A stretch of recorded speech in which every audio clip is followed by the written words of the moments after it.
हनुमान जी महाराज ने प्रभु श्री राम जी के ऊपर एक ऐसा भारी संकट आया था जो सिर्फ हनुमान जी महाराज ने निवारण किया है। किसी का दिमाग ही नहीं चल रहा था, इसलिए इनका नाम पड़ा है संकट मोचन। कि जो भगवान राम का संकट निवारण कर सकता है तो फिर दुनिया में कौन सो काज कठिन जग माही, जो नहीं होए तात तुम पाहे। तो हम आपको वो कथा सुनाते हैं कि राम जी के ऊपर वो कौन सा संकट था जो हनुमान जी महाराज ने दूर किया है। मतलब प्रभु श्री राम को भी ऋणी कर दिया हनुमान जी महाराज ने। हमें क्या करने की आवश्यकता है कि भगवान हमारे ऋणी हो जाएं? हमें ऐसा क्या करने की जरूरत है? ध्यान देना, यदि हम आपका काम करते रहें बदले में कुछ ना मांगे तो एक दिन आप इतने आतुर हो जाएंगे कि महाराज जी का कब काम पड़े तो हम उनके काम आ सके। ये है ऋणी करना। आप मंदिर जाइए पर भगवान से कुछ मत मांगिए, भगवान का नाम स्मरण कीजिए पर बदले में कुछ मत मांगिए, कुछ मत मांगो, क्योंकि भगवान से मांगने वाले असुर ही कहलाए हैं और भगवान को मांगने वाले भक्त ही कहलाए हैं। भगवान से जो मांगता है वो असुर की ही श्रेणी में आता है। कोई भी, चाहे हिरण्यकश्यप हो, कोई भी देख लो आप, तपस्या करके भगवान ने का वरदान मांगो, बोले दिन में ना मरूं, रात में ना मरूं। कोई कहता हम देवताओं से ना कुछ मांगा है, सीधी सी बात। और भक्तों ने भगवान को मांगा है। और भगवान को अगर मांग लिया तो फिर प्यारे, फिर मांगना ही नहीं रह जाता है, बिन मांगे ही सब कुछ मिलता है। लेकिन समस्या क्या है, हम भगवान को मालिक मानते हैं और खुद को नौकर। यह संबंध गलत है हमारा, क्योंकि हमेशा नौकर को सैलरी ही मिलती है, सारी प्रॉपर्टी नहीं मिलती। कभी कोई नौकर का झूठा मालिक खाता है? कभी नहीं खाता। इसलिए तुम भगवान को झूठा नहीं देते, क्योंकि हम नौकर मानते हो उनको अपना। अरे प्यारे, ईश्वर अंश, जैसे ही पिता के अंश से तुम्हारा शरीर है, ऐसे ही भगवान के अंश से तुम हो। और जिस पिता से तुम्हारा ये शरीर है, क्या तुम उस पिता को मालिक मानते हो कि अपना पिता मानते हो? उस शरीर को पिता मानते हो, अधिकार से मानते हो। मालिक कैसे हो सकते हैं? उसी प्रकार परमात्मा हमारे मालिक नहीं, हमारे परम पिता हैं, क्योंकि ईश्वर अंश जीव अविनाशी, चेतन अमल सहज सुख राशि। और जब वो हमारे पिता हैं तो फिर पिता से क्या मांगना, क्योंकि पिता को तो सब दिखता है कि हमारे बच्चों की क्या स्थिति है। बिन मांगे ही सब कुछ मिलेगा। तो भगवान को ऋणी करो, सिर्फ पिता की इतनी सेवा करो कि एक दिन पिता मजबूर हो जाए कि बेटा अपने नाम लिखा ले सब। बस सेवा में वो सामर्थ्य। अब चलिए कथा में चले। आज युद्ध चला। शाम को रावण ने अपने सैनिकों से पूछा, बताओ भाई क्या युद्ध की स्थिति है? सैनिक बोले, महाराज एक बानर है, कवाड़ा कर रहा है। बोले कौन? बोले वही हनुमान जिसने लंका जला दी। रावण बोला अच्छा, क्योंकि रावण को हनुमान जी की पूंछ बर्दाश्त नहीं हो रही है। तो तुम लोग एक काम करो ना, आगे से नहीं जीत पा रहे हो तो पीछे जाओ। सैनिक बोले ये कहो कि हम आगे गए थे सो लौट के तुम्हें समाचार दे रहे हैं, पीछे वाले तो लौट ही नहीं पाए। बोले क्यों? बोले आगे वाले तो दौड़ लगा लेते हैं, पीछे वालों को दौड़ने का काम नहीं है, पूंछ आती है और बढ़ती है, तुम चाहे जितने दौड़ लो। महाराज आपने देखा नहीं लंका में पूंछ कितनी बढ़ गई थी, वैसे ही वहां बढ़ रही है, चाहे जितनी दौड़ लगा लो पर उसे समेट ले नहीं है। और पूंछ की लपेट में आ गए तो महाराज बचना मुश्किल है। जितने पीछे गए वो सब मारे गए, हम लोग आगे वाले हैं सो बच के आ गए। अब हमसे ना कहो कि पीछे चले जाओ। रावण बोले अच्छा, अरे तुम लोग चिंता मत करो, हमारे पास अभी अमर सेना है। अमर सेना को रावण ने बुलाया, जाओ रामादल में सबको मार दो। अब महाराज राम जी ने लिया था संकल्प, और संकल्प क्या है? निश्चरहीन करहु मही भुज उठाए प्रण कीन, कि मैं इस पृथ्वी को निश्चरों से विहीन कर दूंगा। अब अमर सेना तो कोई मार ही नहीं सकता। अब बोलो भगवान के संकल्प का क्या होगा? जब अमर सेना आई तो उस दिन रामादल में शोक की लहरें दौड़ गई। अब प्रभु के संकल्प का क्या होगा? अमर सेना तो मरेगी नहीं, प्रभु के संकल्प का क्या होगा? ये था बड़ा भारी संकट प्रभु राम के ऊपर। बताइए, अमर सेना को तो मरना है नहीं, तो भगवान ने संकल्प किया कि निश्चरहीन करहु मही, मही माने पृथ्वी, भुज उठाए प्रण कीन। अब क्या होगा? सब लोग सोच रहे, विचार रहे, जामवंत जी अपना दिमाग लगा रहे, अंगद जी अपना लगा रहे।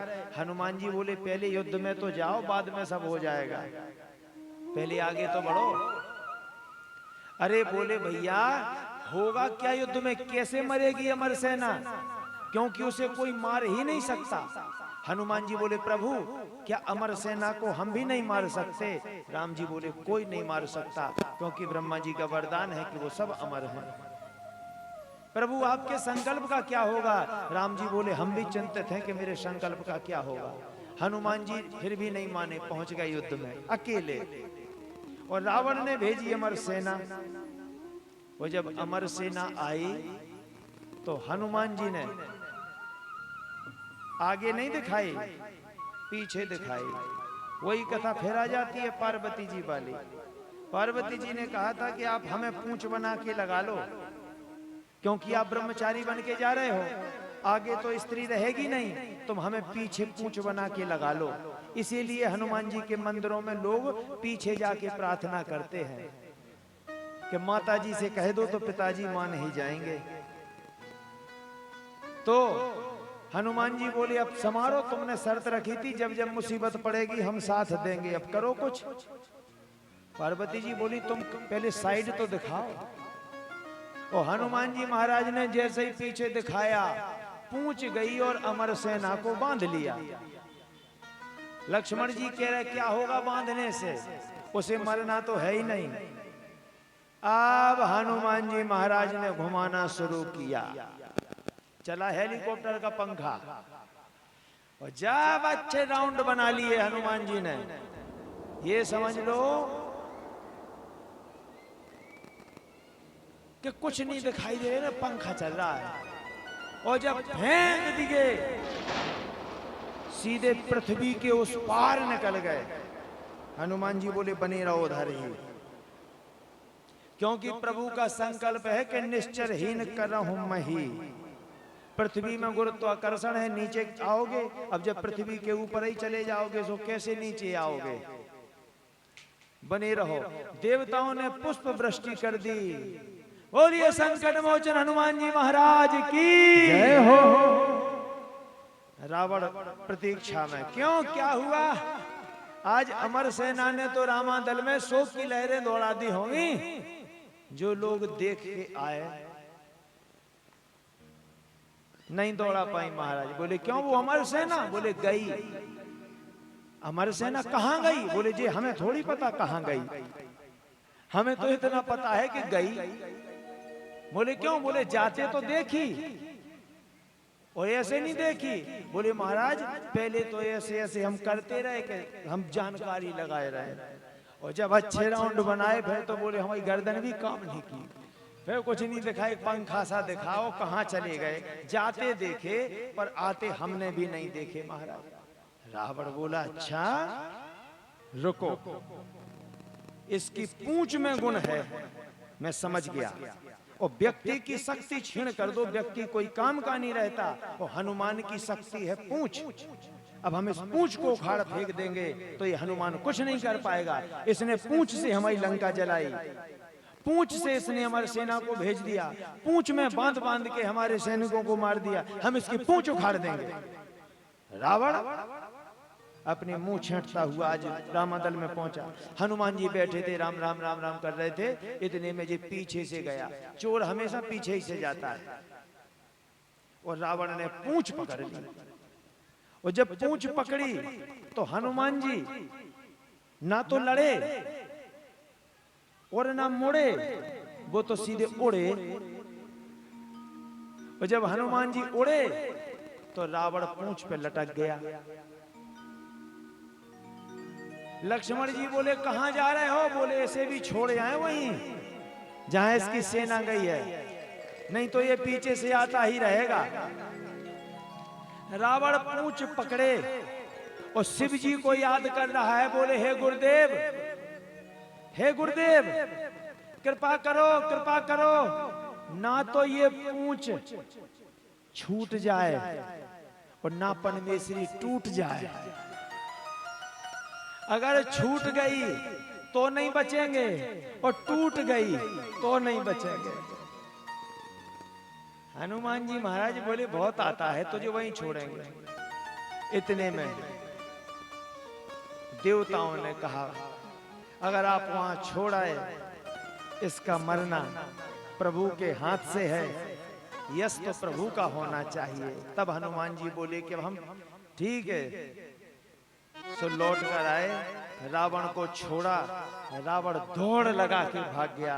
कहने का अर्थ है कभी रामदूत मतलब भगवान के भक्तों की पूंछ तोड़ने पे मत पड़ना, तुम ही टूट जाओगे। पूंछ का कुछ नहीं बिगड़ेगा, क्योंकि भक्तों की पूंछ बहुत लंबी होती है। आज रावण ने सोचा कि आकलन तो करना है, चाहे कुछ हो जाए, आकलन तो हम करेंगे। कहा ठीक है। युद्ध हुआ, मेघनाथ ने शक्तिमान मारा, लक्ष्मण जी को शक्ति लगी। हनुमान जी महाराज बूटी लेने के लिए गए, पर्वत लेके आ रहे थे तो थोड़ा मन में ये था कि हम पर्वत को लेके आ रहे हैं। और अयोध्या के ऊपर से निकले, भरत जी ने एक बाण मारा सो नीचे गिरे। ध्यान देना बात पर। जब बातचीत हुई, संधि हुई, बताया कि लक्ष्मण जी को शक्ति लगी है, तब हनुमान जी कहते हैं यदि मैं सुबह तक नहीं गया तो लक्ष्मण के प्राण बचाना मुश्किल है। तो देखना आप, सुमित्रा जी ने कितना बढ़िया जवाब दिया। वो कहती हैं कि जब तक मेरा लखन प्रभु श्री राम की गोद में सर रखे है, तब तक काल क्या महाकाल भी कुछ नहीं कर सकता है। तब हनुमान जी को होश आया कि हम क्या सोच रहे थे कि अगर हम नहीं पहुंचेंगे तो वो मर जाएंगे, माने प्राण हम बचा रहे हैं। तो जो अहम वाली बात थी ना, वो निकल गई। बोले जब तक लक्ष्मण का सर भगवान की गोदी में है, कोई कुछ नहीं बिगाड़ सकता। ये तुम्हें अपने काम के लिए रखा है, ये तुम्हारे बड़े भाग्य हैं। अब रही बात ये कि तुम्हें लग रहा है कि हम पर्वत लेके जा रहे हैं, तो ये भाव भी निकल गया जब भरत जी ने कहा बाण पे बैठ जाओ, हम आपको अभी भेजे दे रहे हैं। तो हनुमान जी का वो भी निकल गया। अब बाण क्यों मारा भरत जी ने, इसका भी एक कारण है। कहने का अर्थ है कम से कम भगवान की नगरी के ऊपर से तो ना ओढ़ो। समझ गए बात? कि भगवान की आरती हो रही है, वो आप जूता कसे खड़े हो, मैं बस यही तो ओढ़ना है। कम से कम भगवान की आरती में जूता उतार कर हाथ जोड़ के खड़े हो जाओ। बस यही उड़ना है कि भगवान की नगरी के ऊपर से मत उड़ो, नगरी में से निकल जाओ, सो कुछ नहीं बिगड़ेगा। ऊपर से गए तो बाण लगेगा और नीचे गिरोगे, चाहे तुम कितने ही बड़े क्यों ना हो। ये कारण था। बोलिए हनुमान जी महाराज की जय। और भगवान की कृपा से बूटी से लक्ष्मण जी के प्राण हुए और लखन लाल जी ने मेघनाथ का वध किया। आज रावण ने सोचा कि हमें तो हनुमान खटक रहा है, हमें बल आंकना है। तो रावण आज बड़े प्रेम से आया, बोले हनुमान जी देखो, हम और आप शत्रु हैं, वो बात एक अलग है, हमें थोड़ा आपका बल आजमाना है। हनुमान जी बोले बिल्कुल आजमाओ, जैसे चाहो वैसे आजमाओ।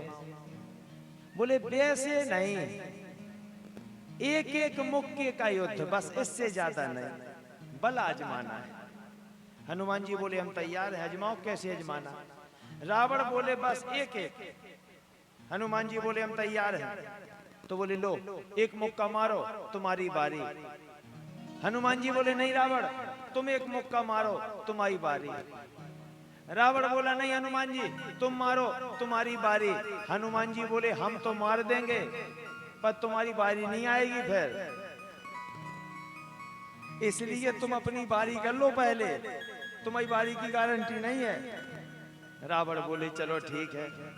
तो हनुमान जी महाराज ने अपनी कमर कर ली और रावण ने जितनी दम थी उतनी दम से मारा कि हाँप गया।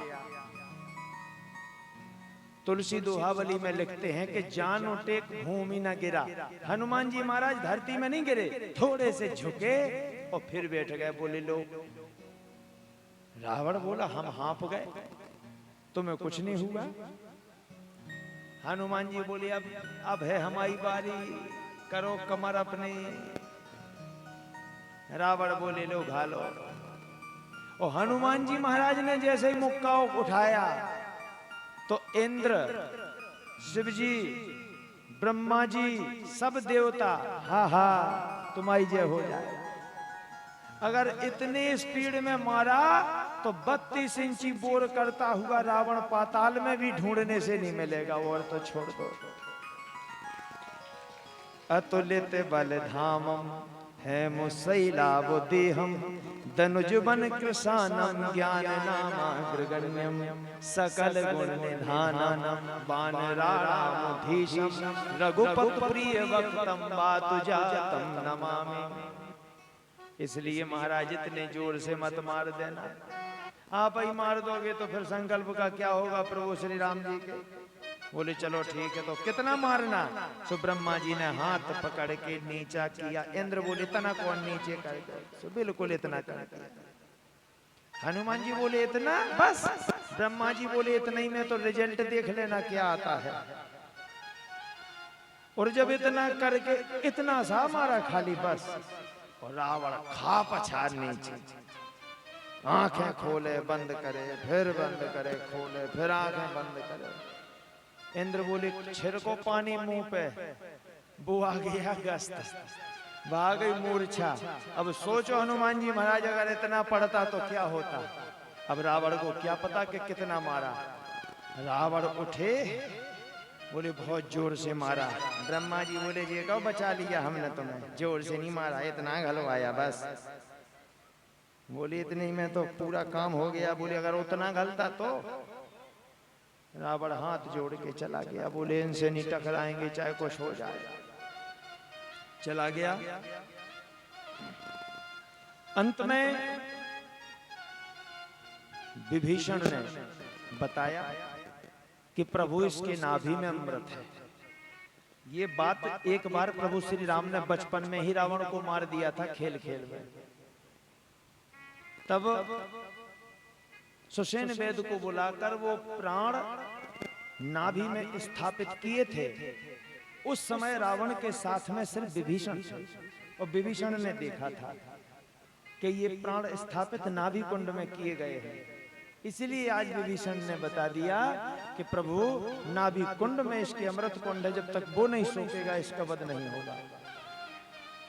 भगवान राम ने जब अपना बाण नाभि पर मारा, अमृत कुंड सूखा, तब जाके रावण का वध हुआ। बोलिए रावण मर्दन भगवान की जय, राम जय सरकार की जय। भगवान राम ने कहा लक्ष्मण जी से जाओ रावण से कुछ शिक्षा लो। लक्ष्मण जी गए तो रावण ने 3 बातें सिखाई। पहली बात कौन सी थी? कभी शुभ कार्य में विलंब मत करो। अच्छा कोई काम करना है तो ज्यादा सोचिए मत, और बुरा काम करना है तो 100 बार सोचिए। एक ये बात बताई। दूसरी बात लक्ष्मण जी को रावण ने शिक्षा दी कि दुश्मन को कभी कमजोर मत समझना, चाहे वो कितना ही छोटा हो। ये भूल मैंने की कि ये क्या बिगाड़ लेंगे, ये क्या बिगाड़ लेंगे, इसलिए आज सब कुछ बिगड़ गया। और तीसरा समझाया कि मनमानी जीवन में मत करना, बुद्धिमानी करोगे तभी जीवन सफल होगा। मनमानी आज हमें गर्त में ले गई।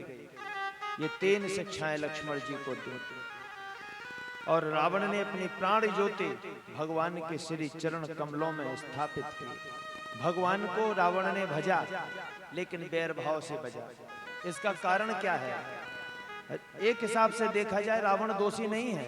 रावण जब इतना प्रकांड विद्वान था और शिव जी गुरु थे और ब्राह्मण था, तो ऐसा कर्म क्यों किया? आप रामचरितमानस उठा के देखिए, रावण ने जब माता जानकी का हरण किया तो चरणों पर दृष्टि डाली है सबसे पहले। चौपाई भी लिखी है रामचरितमानस में, इसलिए कि भक्ति का हरण करेंगे तब भगवान उद्धार करेंगे। तो ये सच्ची बात है। जब तक भक्ति का हरण नहीं होगा भगवान नहीं मिलेंगे। अब सोचता था मैं तो भजन, जब इतनी तपस्या करके शिव जी को प्रसन्न कर सकता हूं तो राम को प्रसन्न करना कोई बड़ी बात नहीं है। लेकिन हमारे इन कुटुंबियों का क्या होगा? हम ये पितृ ऋण से तो ऋण कभी नहीं होंगे। मेरा कर्तव्य बनता है मैं अपनी समाज का भी उद्धार करवाऊं। लेकिन तामस देह भजन नहीं होई। मांस भक्षण करने वाले तामसी प्रवृत्ति के लोग भगवान का भजन करके तरेंगे नहीं। अगर ये भगवान के हाथों मरेंगे तो 100% तरेंगे। और सबसे बड़ी देखो मुक्तियां हैं 4। क्रम मुक्ति पहले, सधो मुक्ति दूसरी, सारूप मुक्ति तीसरी, सायुज्य मुक्ति चौथी। क्रम मुक्ति से संसार में आओगे और अच्छा प्रमोशन हो जाएगा, बड़े आदमी के घर आ जाओगे। सधो मुक्ति साधु महात्मा बन जाओगे। सारूप मुक्ति भगवान के पार्षद बन जाओगे। तो जो भक्ति के द्वारा भगवान को भज करके बनता है वो पार्षद बन के भगवान के धाम में रहता है। और जो भगवान को बैर करके उनके हाथों मरता है वो उन्हीं का उन्हीं में समा जाता है। अब समझ में आ गई बात? भक्त चाहते हैं हम 1 से 2 बने रहें, क्योंकि प्रेम 2 में होता है।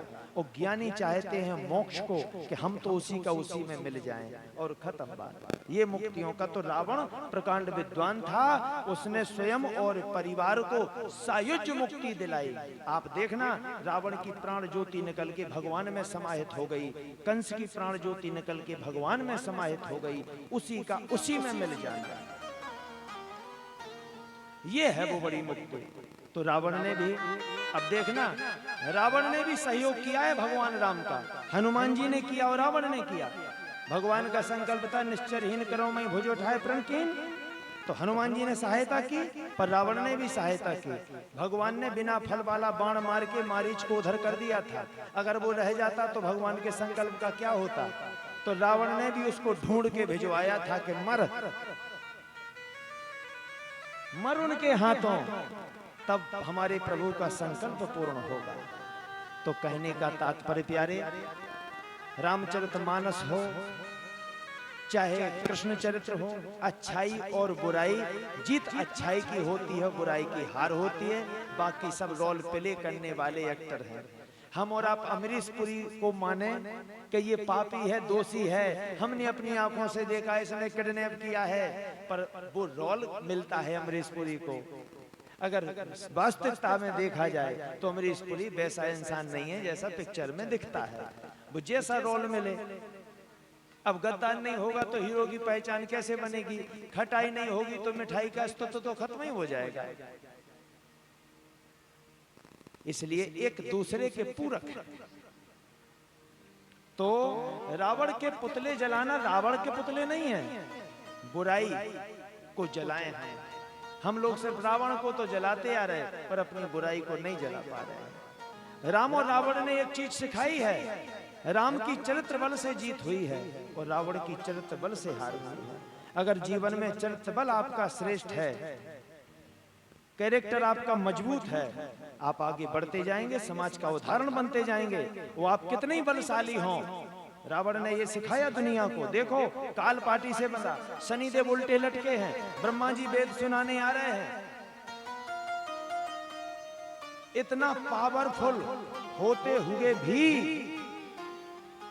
चरित्र बल कमजोर होने के कारण मेरा पतन हो गया। तो आप अगर अपना वैभव सुरक्षित रखना चाहते हैं तो अपने कैरेक्टर को सेपरेट रखिए।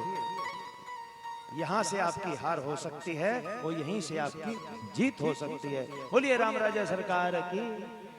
तो कल युग केवल नाम आधारा, सुमर सुमर नर उतरे पारा। माता जानकी को लेकर भरत जी आज प्रतीक्षा में हैं और बस एक ही भाव आ रहे हैं भरत जी के मन में, क्या कि कब आओगे। अगर 14 बरस से एक दिन भी ज्यादा बीत गया तो ये भरत अपना शरीर छोड़ देगा।